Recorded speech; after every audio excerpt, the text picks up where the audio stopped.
Hello, kumusta kayo? Kumustang lahat? Sana okay kayong lahat. At kung bago ka pa lang dito sa aking channel, huwag kalimutan i-subscribe yung ating YouTube channel, Eli TV. At pindutin ang notification bell para ma-update kayo sa aking mga i-upload na mga bagong video. Marami tayong pag-usapan sa mga nangyayari sa ating bansang Pilipinas, lalong-lalo na diyan sa Senado. Kaguluhan sa Senado noong isang araw na tinangkang aristuhin si Bato de la Rosa. Yan ang ating unang pag-usapan. Alam kong nakita na ninyo yung mga nangyayari, pero pag-usapan pa rin natin at ating himay-himayin. Kahit hindi tayo abogado, meron naman tayong alam, no? Kahit nga mga elementary graduate siguro, kaya nilang i-explain yung mga nangyayari ngayon, no? At pag-usapan din natin yung bagong abogado ni Tatay Digong na palit o pinalit kay Attorney Koopman. So ayan na nga guys. Noong November 25 pa lang, meron na palang warrant of arrest. Tama pala talaga yung intel na natanggap ni Bato na meron ng warrant of arrest galing sa ICC. So kaya nagtago, 'di ba? Ilang buwan na nagtago si Bato. At nung isang araw, nagpakita siya sa Senado. Dahil sa pinaka-importanting araw na yon, dahil yon para yung araw na magpalit ng liderato ang Senado. At sa araw naman na yon, bakit nalaman nila Trillanes at ng NBI na darating si Bato? So, merong diyan sa loob or mga senador na nakabigay ng tips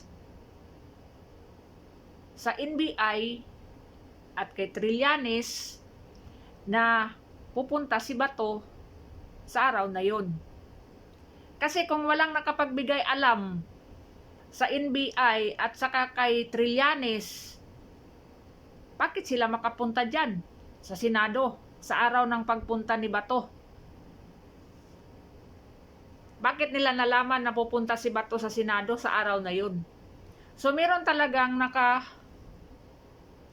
kung sa Bisaya pa, na nakapindot, no? Na nakachika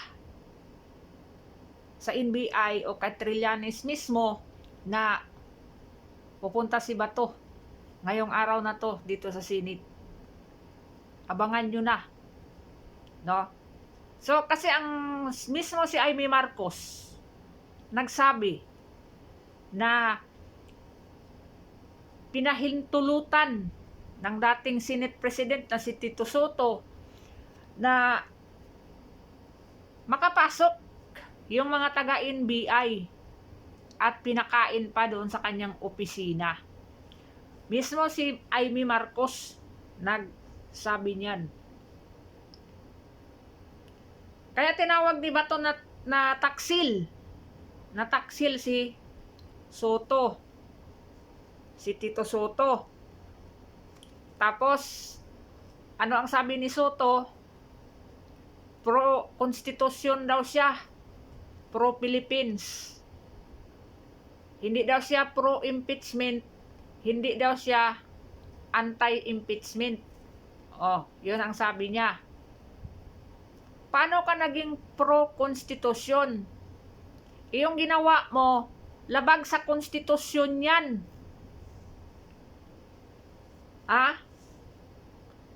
Dapat nakipag-ugnayan ka sa mga kasamahan mo sa Senado. patungkol dyan sa warrant of arrest na isi-serve ng tanod na si Trillanes. Ha? Kasi guys, wala naman tayong alam na si Trillanes ay isang ano ba yung kanyang katungkulan dyan sa ICC. Magpakita sana si Trillanes ng papel na meron siyang katungkulan o meron siyang trabaho. Anong trabaho niya dyan sa ICC? Kasi siya na ang nagsiserve ng warrant of arrest. Hindi naman siya senador, hindi naman siya pulis, kahit senador pa siya. Wala siyang karapatan mag-serve ng warrant. Dahil trabaho yan ng DILG. Trabaho yan ni John Vic Remulla.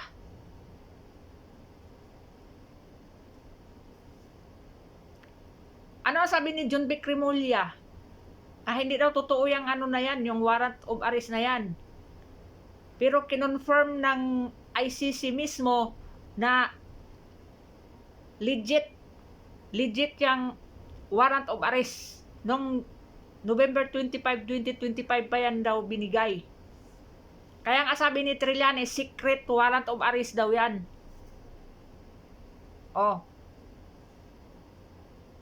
Labag yun sa konstitusyon na papasukin mo yung mga magdakip o mag-aresto sa iyong kasamahan sa Senado. Pagtataksil yan. Bakit hindi mo pinaalam sa buong Senado? Bakit hindi kayo nag-usap na sa araw na ito merong mga NBI na pupunta dito, aarestuhin si Bato, isi-serve yung warrant of arrest, na sana hindi nagkagulo, di ba? Wala sanang habulan na nangyayari dyan sa Senate. At dapat yung warrant of arrest na galing sa ICC ay dapat dumaan yan sa local court natin sa Pilipinas. Tandaan ninyo mga kababayan, si Senador Ronald Bato de la Rosa ay walang kaso. Katulad ni former President Rodrigo Duterte, walang kaso sa Pilipinas. Walang nag-file ng case sa Pilipinas. Kahit ngayong pinail nilang kaso sa ICC, yung mga ebidensya nila doon, yung mga chismis nila na ilang thousand yung namatay sa EJK, wala pang 100 yung dala nila doon sa ICC. So ngayon, nagpasa ng resolusyon itong minority na sila ni Pangilinan, si Soto, si Bam Aquino, sino pa yun, basta siyam yun sila dyan sa minority, na ipasurinder si Bato.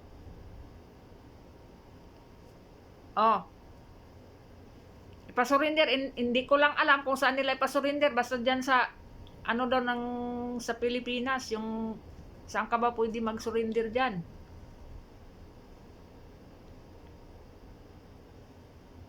Bakit ipasurinder ninyo si Bato kusang mag-surrender? Wala naman siyang warrant of arrest galing sa Pinas. Magkaso muna sila. Sino ba ang mag-file ng case kay Bato? Tungkol dyan sa EJK na yan. Yung mga pinangpatay ko no ng mga adictos benedictos. Yung sa war on drugs. Yung sa tukhang.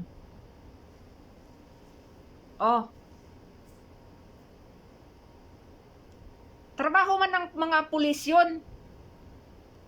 Kung maalala ninyo si Bato, Chief PNP yan. Tapos naging senador. Trabaho man niya yan. Sumunod lang siya sa utos.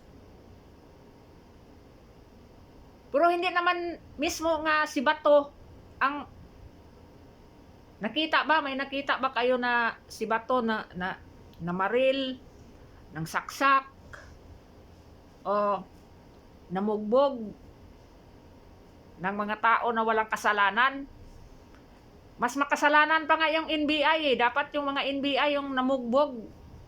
Namugbog ng tauhan ng Senado. Namugbog sila kasi hindi daw sila pinapasok. Ganon na ba sila ka-violente, yung NBI? Kung subukan gawin sa inyo yan, pasukin kayo diyan sa NBI opisina nyo. Basta-basta lang kayo damputin. Kung gawin kaya sa inyo yan, okay lang sa inyo? Ito yung si Matibag, ito yung pinaka kinasuklaman ng taong bayan. Yung direktor diyan sa NBI. Dahil hindi na nila sinusunod yung batas. Mayroon pa siyang sinasabi na hindi daw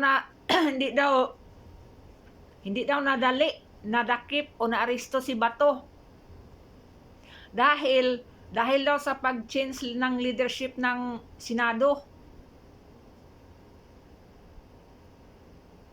Kung hindi daw nagpalit,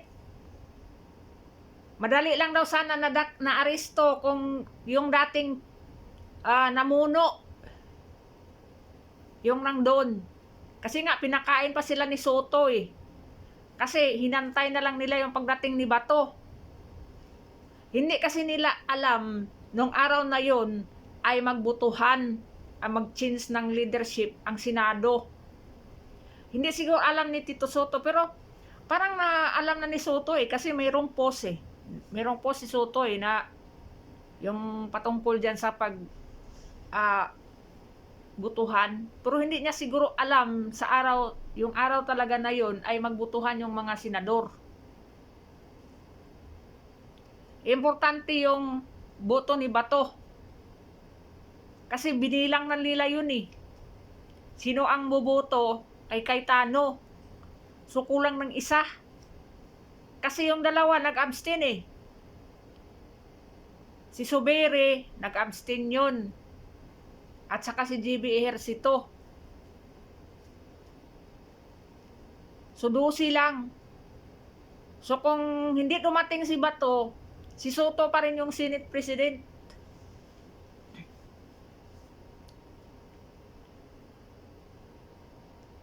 Ngayon, gusto nila mag-surrender si Bato. Paano mag-surrender si Bato? Wala nga siyang kaso. Wala nga siyang warrant. Mag-file muna ng kaso. Sino yung gustong mag-file ng kaso?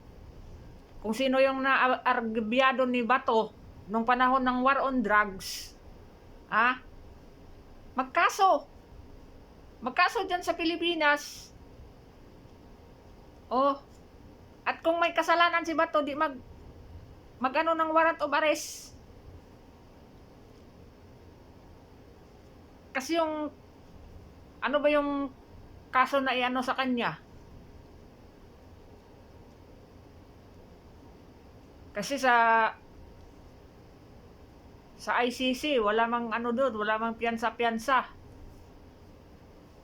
Sa Pilipinas, pwede ka magpiyansa. Hindi ko lang alam yung kasong kakaharapin ni Bato kung mayroong bill yan, kung pwede siya mag-bill. Yung mga plunderer nga dyan, nandyan pa nga sa labas, di pa nga nakulong. Yung iba ganyan, convicted na, hindi nga nakulong eh. Yung mga magnanakaw nga sa flood control, wala pang nakulong.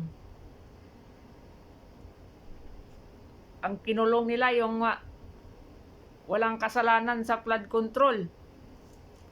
Yung mga totoong nagnakaw, hindi pa nakulong. So yun guys. So ngayon, protektado na ng Senado si Bato. Kung makita ninyo kanina, na meron ng nagdala sila ng mga armadong mga tauhan doon sa Senado sa loob, in case no na baka gawin nila yung ginawa nila kay Tatay Digong dati, nasa pilitan nilang dinala si Tatay Digong, no? Pero yung kay Tatay Digong kasi wala kasing hindi na kasi siyang politiko. Hindi na kasi si Tatay politiko. Hindi katulad ng ibang mga politiko diyan na protektado sila. Mayroong mga immunity. No? So sa Senado naman, mabuti ngayon kasi protektado na si Bato. No? Hindi na nila basta-basta makuha yan. Hindi na nila basta-basta madakip, maaresto. Kasi kahit may warrant of arrest galing sa ICC, hindi pa rin yan, hindi mo basta-basta ma-serve yan kung hindi siya dadaan sa local courts ng Pilipinas. Tandaan ninyo mga kababayan, hindi tayo ICC state. Meron tayong sariling atin. Meron tayong sariling batas. Meron tayong sariling korte. Marami tayong judge. Marami tayong korte sa Pinas.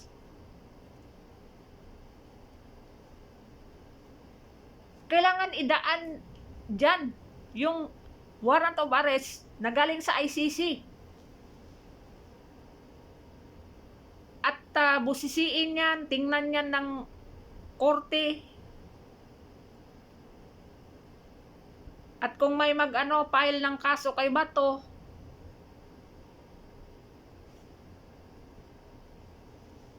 meron naman silang mga motion, mga resolution na doon sa korte. Yon ang inaantay ni Bato. Harapin man ni Bato yan. Basta dyan sa Pinas. Hindi sa dayuhan. Kasi nga, isa pa, hindi tayo membro na ng ICC. Nag-withdraw na tayo sa ICC. Wala nang jurisdiction ang ICC sa Pilipinas. Pero bakit yung NBI naging utusan na ng ICC? At si Trillanes nagiging taga-serve na ng warrant of arrest ng ICC. Ano ba ang tungkulin ni Trillanes sa ICC? Ano yun? Sheriff?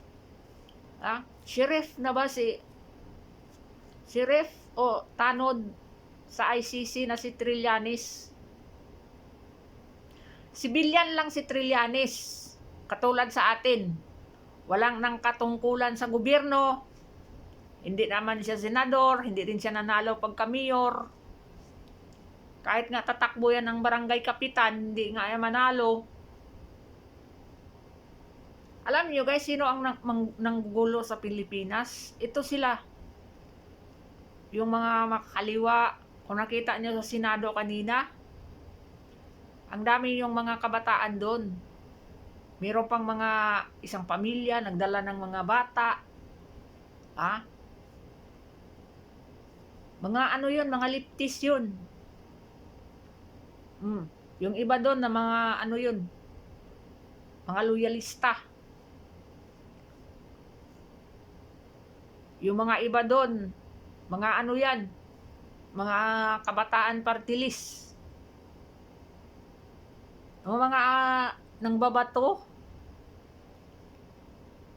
Yung naghahanap ng gulo, yan sila yan. Pinakain pa sila, binigyan ng tubig, tapos kalaunan naglabas ng mga ano nila, ikulong si Bato, Inday Lustay, ganon. So, ano pa ba ang ating, ito, meron ng bagong abogado. Meron ng bagong abogado si Tatay Digong. No? So,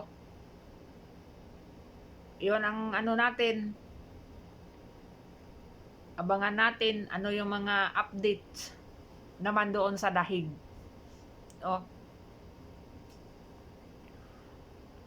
Tanggap naman na ni Tatay Digong ano yung mga mangyayari sa kanya. Tanggap niya na. Masaya naman siya na doon. Tumaba na siya, no? Pero dahil lang nasa edad na siya sa sobra 80 na, no? O pagdasal natin na hahaba pa yung kanyang buhay. Na makauwi pa siya sa Pilipinas. Kasi pag maging presidente si Inday Sara, baka makauwi yun. No? Di lang natin alam.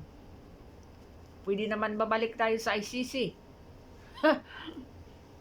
Kasi, ngayon kasi hindi na tayo membro ng ICC.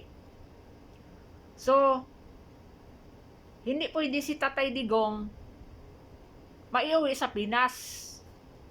Kasi nga, hindi tayo membro. So, kung natuloy yung interim release niya, hindi man yan siya madala sa Pinas kasi nga hindi na membro sa ICC ang Pilipinas. So doon siya dalhin sa lugar na membro ng ICC. So baka hindi lang natin alam. Pag si Inday na ang maging pangulo, baka babalik tayo sa ICC. At baka hindi lang natin alam. Pero hindi naman ganun ang ayaw nga nila sa mga Duterte, ayaw nga nila sa mga dayuhan yung sa atin, manakop. Kasi sinakop na tayo dati ng mga dayuhan. Nakipaglaban nga tayo, pati yung mga hero natin, yung mga bayani natin, nakipaglaban yon sa mga dayuhan. Dahil nga sinakop tayo noon. Ngayon, gusto na naman ng mga ng administrasyong Marcos na parang gusto nilang ibalik na sakupin tayo ng dayuhan. Hindi papayag ang mga Pilipino niyan. Nakipagpatayan yung mga bayani natin para lang ipaglaban ang mga Pilipino, ipaglaban ang bansang Pilipinas. Tapos dahil lang sa bangag, sakupin ulit ng dayuhan ang Pilipinas. Magiging ICC na tayo? At kung nagawa nila yan sa mga mataas na mga kilalang tao, katulad ng presidente, dating presidente, senador, na basta-basta na lang nila kidnapin. Kasi ang ginawa nila kay Bato, kidnapin nila sana yun eh. May nakaabang na daw na eroplano, di umano. Kung nakuha nila si Bato, agad-agad nila isakay ng eroplano yun, dalhin sa dahig. Ganon. Hindi nila nakuha. Akala nila basta-basta nila mahawakan si Bato. Maano yun? Hindi nakalimutan siguro nila na ano yan, dating sundalo. Nag-aral pa yan sa ibang bansa. hanggang nagiging chief PNP. Kumplito sa mga ano yan, sa training. Kahit ngayon na hindi na siya sundalo, hindi na siya pulis, nag-ano pa rin yan, yung nag-ano pa rin ng baril yan. Kasama yan sila, Ruben Padilla. Nag-aral pa rin yan sila sa pang-baril. Tapos jogging. Oh. Malakas. Hindi pa rin nila na, yung mga NBI, mga bata pa yun. Eh dahil nila ko si Bato, ang binugbog nila yung tauhan ng Senado. Ngayon, doble-doble yung kaso, kakaharapin nila. Dapat pati si Trillanes, i-cite in contempt yan dyan sa Senado. Dahil civilian siya, at wala naman siyang karapatan na mag-serve ng warrant. Hindi naman siya, hindi ko lang alam pero may chismis guys, na palitan daw si Junby Cremulya at ang ipalit si Trillanes. Nako, malaking problema yon pag yan ang ipalit. Nako, iwan ko na lang. Ewan ko na lang talaga. Baka yung nangyari doon sa QGC na nagdala ng 5,000 na mga pulis, baka ganun din ang gagawin dyan sa Senado.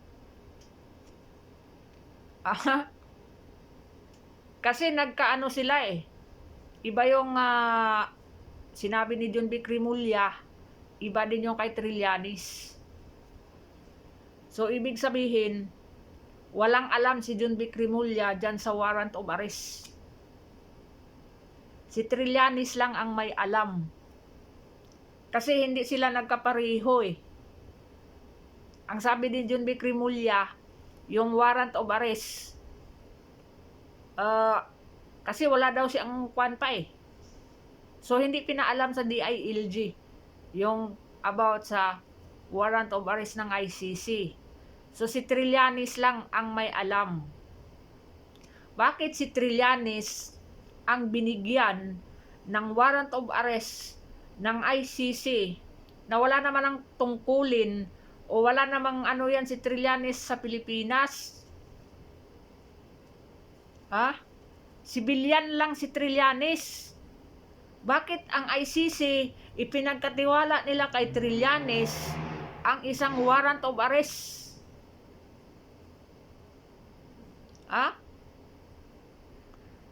Anong klaseng kurti ang ICC? Na pwede lang pala sibilyan ang humahawak ng warrant of arrest? Sa Pilipinas, hindi man pwede yan. Na kahit ako, pwede akong maghawak ng warrant of arrest. Ako ang mismo mag-serve ng warrant of arrest doon sa tao na arestuhin. Sino ba ako? Hindi naman ako pulis. Si Trillanes, sundalo man, sundalong kanin ang tawag nila dyan. Dahil nga doon sa kudita-kudita. So yung malaking katanungan dyan sa ICC, bakit si Trillanes ang pinahawak ninyo ng warrant of arrest? Ano ang tungkulin, ano ang trabaho ni Trillanes sa ICC? Dapat malaman ng mga Pilipino yan. May trabaho ba si Trillanes sa ICC? Sino ang nagpasahod sa kanya? Or kay Bongbong Marcos yan nagtrabaho? Kasi yung pagpunta ng dahig, gastos yun. Yung pag-file ng kaso doon sa pagkaso-kaso nila doon sa dahig, gastos yun. Malaking pera ang kailangan dyan. Oh, yung pagbiyahe-biyahe dyan sa dahig. Wala nang trabaho yan si Trillanes. Gaano ba kayaman yan si Trillanes? Negosyante ba siya? Marami ba siyang negosyo sa Pinas na pagkakakitaan para panggastos na dyan sa kaso nila sa dahig?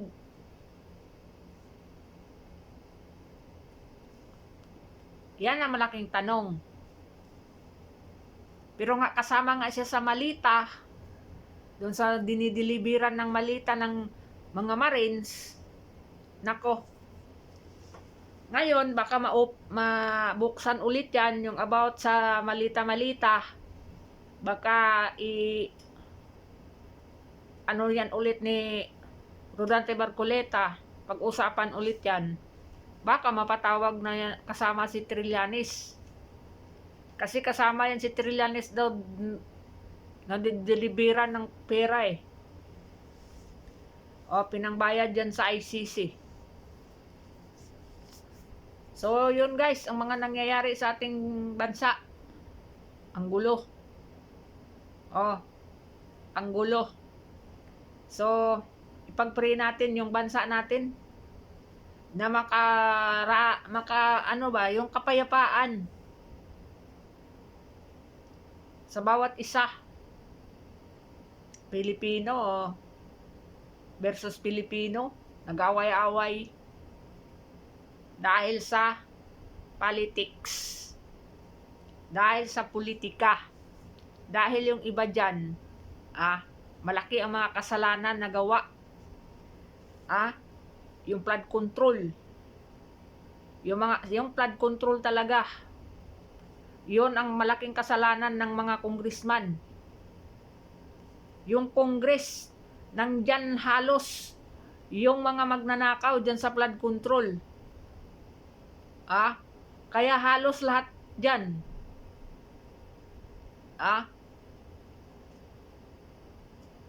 Takot sila na ang magiging pangulo ay hindi mahawakan sa liig. Dahil tapos talaga sila. Lalo na at lumabas na yung mga Marines na yan, yung about sa malita. Maano man yan. Pagbago na ang administrasyon, kulong talaga yan. Yung mga lahat ng mga tumanggap ng malita. Makukulong yan. Yung sa flood control, yung mga kontraktor, yung sa DPWH, ayun, mga congressman talaga. Tapos talaga sila. Kaya, impeach talaga nila si Inday Sara. Pero yung transmission ng impeachment, article of impeachment, hindi pa nila na-transmit doon sa Senate. Kasi mayroon pa daw inayos. Libo-libo daw ang pages ng impeachment. Inayos nila.